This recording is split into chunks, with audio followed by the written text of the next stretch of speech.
you're not going to want to miss who I got in the top 10 because I can easily, by the way this season's looking, get one of those late season shockers that completely upset the natural balance of things. But you're gonna have to stick around to see who might be that one that rocks the world. I'm Dylan Hilder. If this is the Dylan Hilder Show, make sure to like the video, subscribe to my YouTube channel, and make sure to hit the notification bell because I will be expanding my YouTube channel into true crime. I have that is what I've kind of been wrapped up in over the last week and a half. Quite honestly, it's almost gotten into a month now since it's definitely been about a week and a half since I've been full bore into this case, but I am going to be sharing my thoughts on it. So make sure you hit the notification bell because this case has been setting the internet on fire with potential corruption uh, and a lot. And I've been dissecting this, trying to figure out what in the world is going on, and I have my thoughts. So make sure to subscribe so you don't miss it. Now, on to the fun stuff. My top 10 college football rankings for this week. Number 1, it is still Michigan. They have looked absolutely dominant. They have not missed a single step since J.J. McCarthy took over for the first time, at least in my lifetime. The quarterback position for Michigan is an absolute strength in every sense of the word. J.J. can run, he can throw, he is mobile and within the pocket. He is a unbelievable talent. Michigan has a great team around him. It could be Michigan could very well be partying like it's 1997 come January. Number 2, Georgia. They look good against South Carolina, but I can't get over Stetson Bennett. He is an anchor to this team. And Kirby's undying loyalty to Stetson Bennett is going to be the downfall of the Dogs. And it may be coming much sooner than anybody could expect it. Number 3, I'm going to give it to Ohio State. They came out and whopped Toledo, and Toledo's usually giving them a fight. This time, no. It was an absolute molly whopping. Go back to Toledo. You don't belong. I think Ohio State's turned the corner. They have figured themselves out. And we are going to have one hell of a battle come late November. Number 4, I have Alabama. I have serious reservations about the Tide. I don't even think they're as good as last season's team. They concern me greatly on whether they can actually make it to Atlanta to face the bitter rivals of this part of the Alabama era, the Georgia Bulldogs. Number 5, Wake Forest. A lot of people, a lot of the so-called experts not giving a whole lot of love to the Demon Deacons. Still don't know what the hell a Demon Deacon is, but whatever. Wake Forest has a lot of people back. They beat a pretty good Liberty team. I'm giving Liberty the benefit of the doubt of being a good team because they have built a very good football program. Hugh Freeze is a good coach. He knows what he's doing. So I'm going to give Liberty the benefit of the doubt and say they're a good team and Wake Forest just be a good team. That's why I got them at number 5. I think Wake Forest is going to win the ACC, given that, or at least be a contender for the ACC along with Miami, who now doesn't look so good, but Huh, you know, it happens. Happened to me. Anyway, number 6.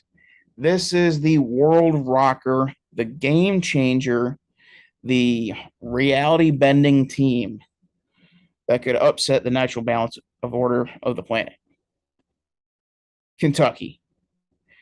They play Georgia very late in the year. And if they're able to get through what little is left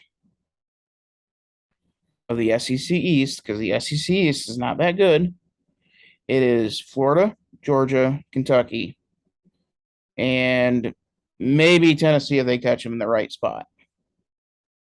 I don't think they catch them in the right spot, but yeah. Kentucky could very well upset the natural balance of order of things with a win against Georgia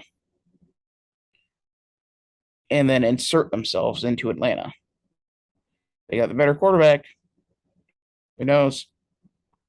Number 7, USC. I get the hype. I get the love. I get the, oh my God, this team is so good.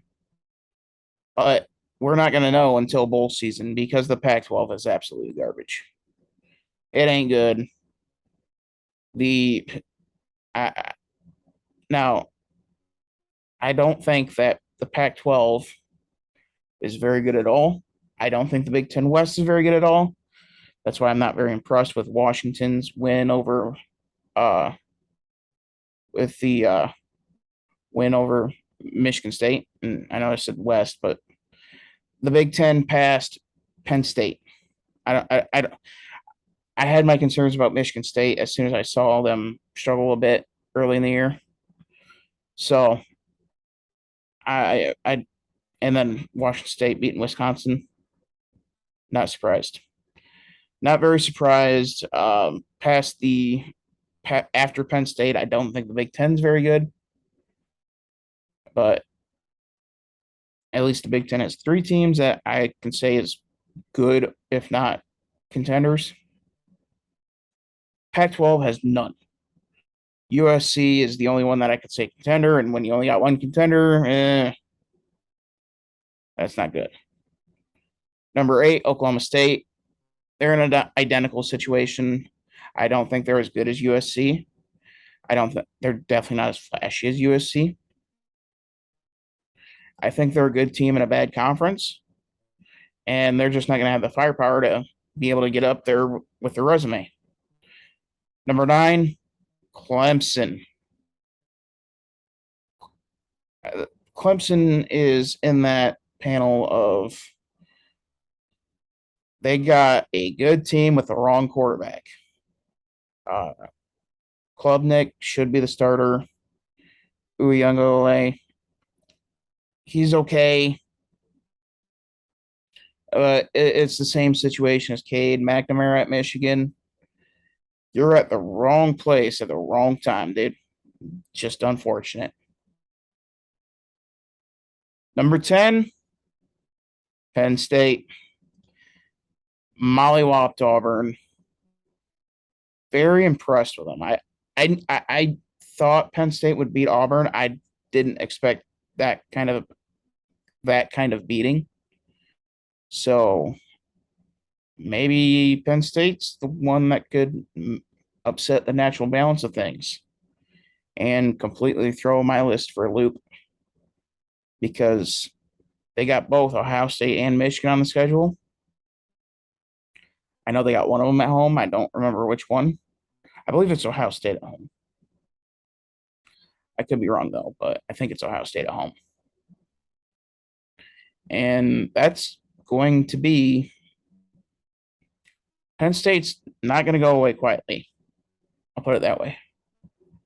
Penn State at number 10.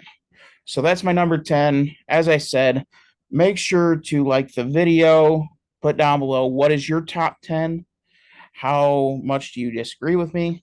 I would be surprised if someone said, yes, that list is absolutely perfect and I have no arguments whatsoever. This is college football. There's a lot of room to argue, and I'm here for it. So make sure to like the video, subscribe to the channel, and coming out either later today or tomorrow. It will be my first true crime video. There is some stuff that is expected to be released at any time, which could greatly impact the way that this could go.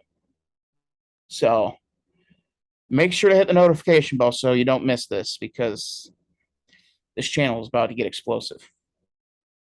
So we'll see you next time on the Dylan Hilder Show. See you later.